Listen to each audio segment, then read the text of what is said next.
اعوذ باللہ من الشیطان اللعین الرجیم بسم اللہ الرحمن الرحیم نحمدہ ونصلی علی رسولہ الکریم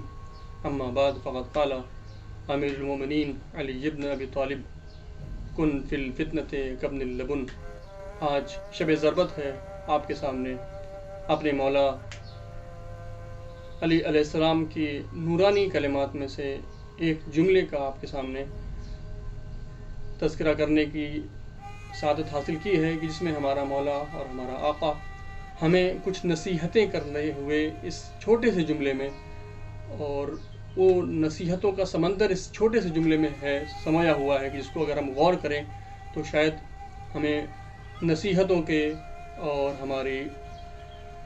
نصیحتوں کے لیے بہت ہی اہم جملہ ہے ہماری نصیحت کے لیے کہ کن فی الفتنۃ کابن لبون، کہ ہمیں ہر حال میں اور ہر بات میں اور ہر جھگڑے میں اور ہر موقع پر ہمیں ہر چیز میں اپنے آپ کو دخل انداز نہیں کر دینا چاہیے، بلکہ مولا فرماتے ہیں کہ ابن لبن کی طرح تمہیں رہنا پڑے گا۔ فتنے کے زمانے میں تمہاری ذمہ داری ہے کہ تم ایسے بن جاؤ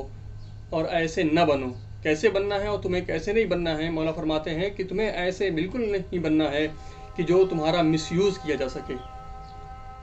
اس کی مثال خود مولا نے اگلے فقرے میں ارشاد فرما دی ہے کہ لا زہر فیرکب ولا زرع فیولب، نہ تمہاری پیٹھ اس قابل ہو کہ تمہارے اوپر لوگ سوار ہو سکیں اور نہ تمہیں استعمال کیا جا سکے، یعنی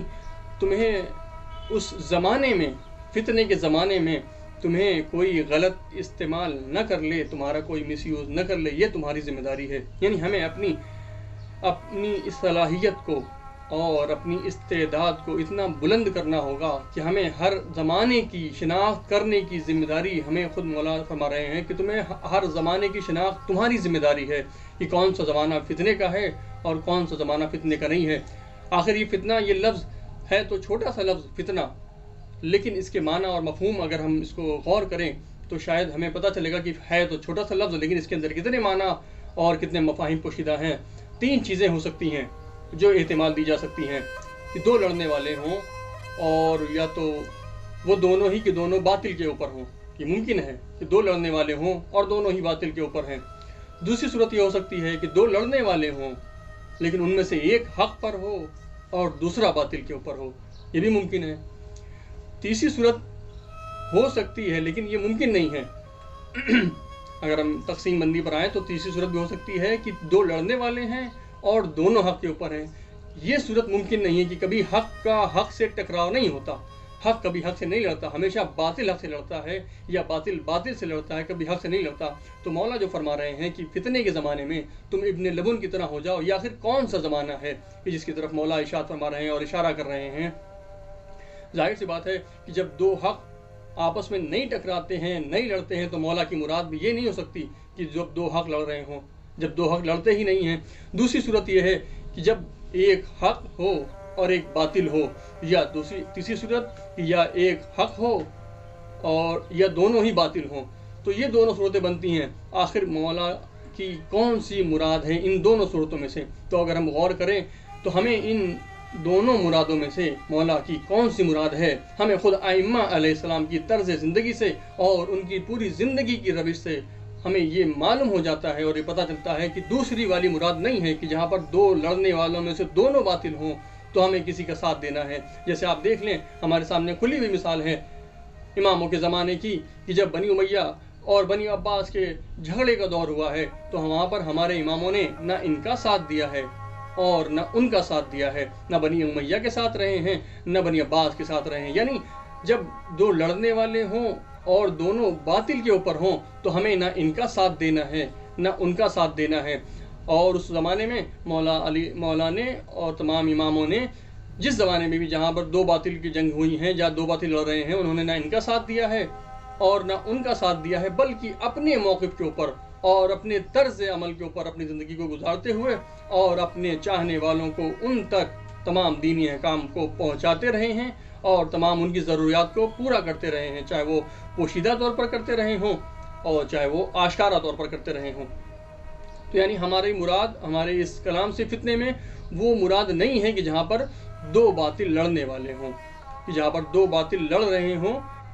اور وہاں پر ہمیں کسی ایک کا ساتھ دینا نہیں، بلکہ جب دو باطل لڑ رہے ہوں تو ہمیں نہ ان کا ساتھ دینا ہے اور نہ ان کا ساتھ دینا ہے۔ تو بچتی ہے یہاں پر صرف اور صرف ایک صورت،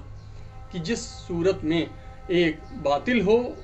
اور دوسرا حق پر ہو تو ہمیں ہمیشہ حق کا ساتھ دینا ہے، باطل کا ساتھ نہیں دینا ہے۔ آپ دیکھ لیں کربلا کے میدان میں ایک لڑنے والا حق پر ہے اور دوسرا باطل کا نمائندہ ہے، تو ہمیں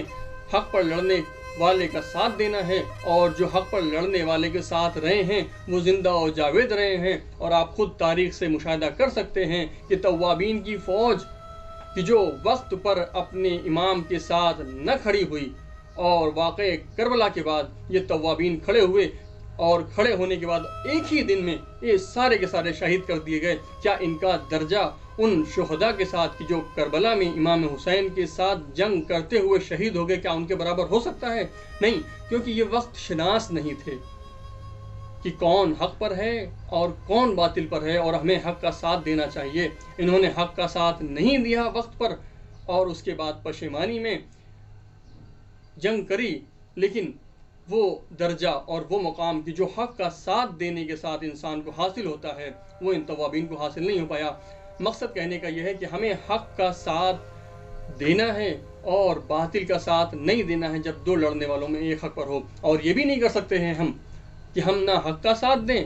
اور نہ ہی باطل کا ساتھ دیں، چپ چاپ منہ بند کر کے بیٹھ جائیں، نہیں۔ کیوں؟ کیونکہ اگر ہم نے حق کا ساتھ نہیں دیا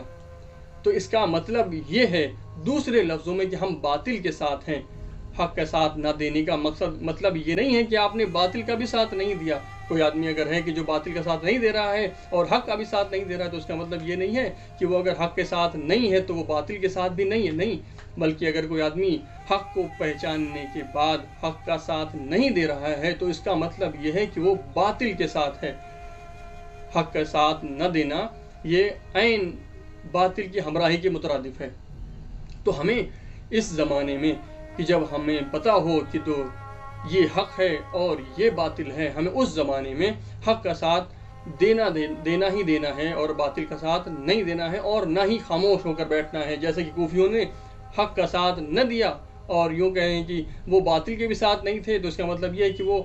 باطل کے ساتھ نہیں تھے، نہیں، وہ باطل کا ساتھ ہی تھا۔ اگر کسی نے حق کا ساتھ نہیں دیا ہے تو وہ گویا کہ یوں ہے کہ وہ باطل کا ساتھ دے رہا ہے۔ تو مولا ہمیں وقت شناس اور زمانہ شناس بنانا چاہتے ہیں۔ اس چھوٹے سے جملے سے ہماری فکر کو اور ہمارے طرز عمل کو ہمیں جھنجھوڑ کر یہ بتانا چاہتے ہیں کہ تمہیں اپنے زمانے میں وقت شناس ہونا چاہیے۔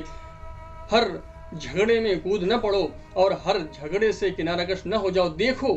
کون حق پر ہے، آیا دونوں حق پر ہیں یا کوئی حق پر ہے یا نہیں ہے۔ اگر دونوں باطل پر ہیں تو تمہاری بالکل بھی ذمہ داری نہیں ہے کہ تم کسی کا ساتھ دو۔ ہاں، اگر دیکھو کہ ایک آدمی حق پر ہے، ایک حق کا طرفدار ہے اور دوسرا باطل کا طرفدار ہے، تو اب تمہارے اوپر لازم اور تمہاری ذمہ داری ہے کہ تم چاہے جیسے بھی ہو، تمہارے لیے اس زمانے میں حق کا ساتھ دینا ہے اور باطل کا مقابلہ کرنا ہے۔ اور فتنہ کون سا زمانہ ہے؟ فتنہ وہ زمانہ ہے کہ جہاں پر دو لڑنے والے ہیں لیکن دونوں کے دونوں باطل ہیں۔ اس زمانے میں آپ کو نہ ان کا ساتھ دینا ہے نہ ہم کو ان کا ساتھ دینا ہے، بلکہ اس زمانے میں ہمیں ایسے بن کے رہنا ہے کہ نہ یہ ہمارا سوء استفادہ کر سکیں، نہ یہ ہمارا مس یوز کر سکیں اور نہ وہ ہمارا مس یوز کر سکیں۔ تو ہمیں مولا اس چھوٹے سے کلام کے ذریعے سے وقت شناس بنانا چاہتے ہیں کہ انسان اگر وقت شناس بن گیا، ہم اگر وقت شناس بن گئے تو ہم بخوبی اپنی ذمہ داری کو بطور احسن انجام دے سکیں گے۔ اور اگر ہم وقت شناس نہ بن سکے، اپنے زمانے کو نہ پہچان سکے، تو خدا نخواستہ کہیں ایسا نہ ہو کہ ہمارا بھی رویہ وہی زمانے گزشتہ میں کہ جیسے کربلا کے زمانے میں توابین کا ہوا تھا، کہیں ہمارا بھی رویہ ہمیں انہی کی فہرست میں شامل نہ کر دے۔ تو ہمیں وقت شناس بننا ہے۔ اگر ہم وقت شناس بنیں گے تو زمانہ ہمیں یاد رکھے گا، اور اگر ہم وقت شناس نہ بنیں تو زمانہ ہمیں بھی تاریکیوں میں گم کر دے گا اور ہمیں بھی بلا دے گا۔ آج کربلا والے یاد رکھے جاتے ہیں اس لیے کیونکہ وہ وقت شناس تھے، وقت پر انہوں نے حق کا ساتھ دیا اور باطل کا انکار کیا۔ لہٰذا ہم خداوند عالم کی بارگاہ میں دعا گو ہیں کہ پروردگار ہمیں ان کلمات نورانی پر عمل پیرا ہونے کی توفیق عطا فرما، اور ان نورانی کلمات پر عمل کر کے ہم اپنی دنیا کو بھی اور اپنی آخرت کو بھی کامرانی اور کامیابی سے ہمکنار کر سکیں۔ السلام علیکم ورحمۃ اللہ وبرکاتہ۔